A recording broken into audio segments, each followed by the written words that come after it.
Bonjour, aujourd'hui la Mixed Wine Academy s'est rendue à Émine, dans la province de Namur, avec ses cursistes et ses amis qui suivent régulièrement les petites formations du vin de la Mixed Wine Academy.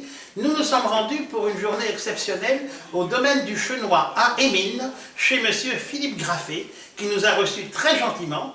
Nous avons donné une petite conférence avec comme thème les vins belges, histoire et perspective, et nous procédons à une dégustation de l'ensemble des vins de ce grand domaine, du domaine du Chenois, avec monsieur Philippe Graffet qui utilise des cépages interspécifiques.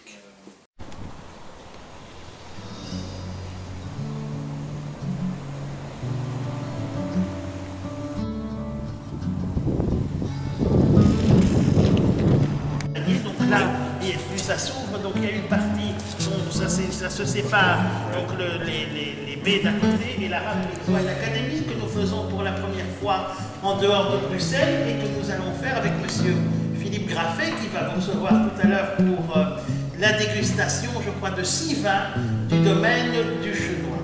Avant, je voulais quand même, puisqu'on arrive ici dans un secteur que nous ne connaissons pas, puisqu'on est habitué souvent à boire du vin de Bourgogne, du vin de Bordeaux, du vin de Californie, du vin du Nouveau Monde maintenant, on n'a pas encore beaucoup de vins belges dans nos caves. Et donc je trouvais que c'était intéressant de faire une très petite conférence, une dizaine de minutes, sur le vin belge, histoire et perspective.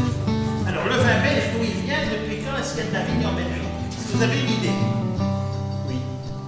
Les Romains. Oui, oui, absolument. Absolument.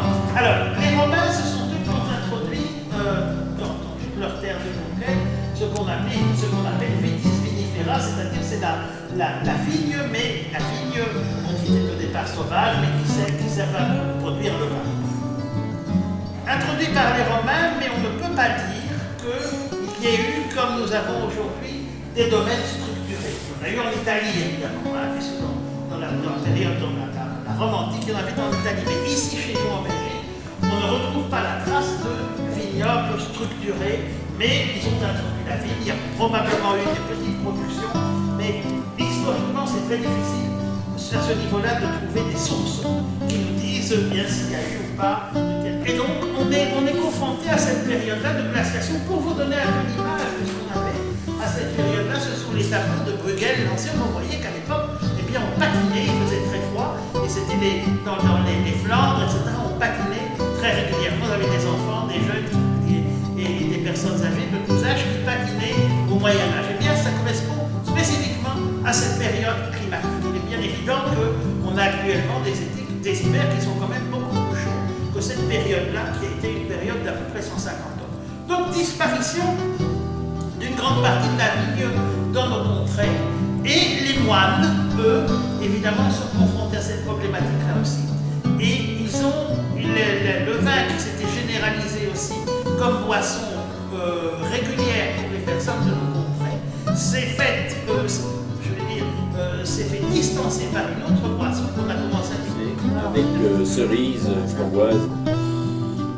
Cerise et framboise. Alors si je prends l'historique du rondeau, on va commencer par le rondeau. Oui. Le rondeau est un cépage qui a été créé en Tchéquie, mais qui est un croisement d'un cépage russe, interspécifique, je dirais presque HPD, hybride producteur direct, et que je voudrais planter et dont je voudrais un exemplaire ici avant de disparaître, parce que j'ai eu l'occasion de goûter des vins et je trouve que le raisin est super intéressant. C'est le Saperavi Severni. Saperavi Severni. Donc, Oui, Severni, ça veut dire du nord. Saperavi, comme le nom, et Severni. Oui, S-E-V-E-R-N-I. oui, c'est bien ça. C'est bien dit. Ce cépage est d'origine russe. Et il semble prouver, il faut que vous alliez sur internet si ça vous intéresse, vous aurez un peu son historique. C'est un croisement, c'est une hybridation de Vitis amurensis.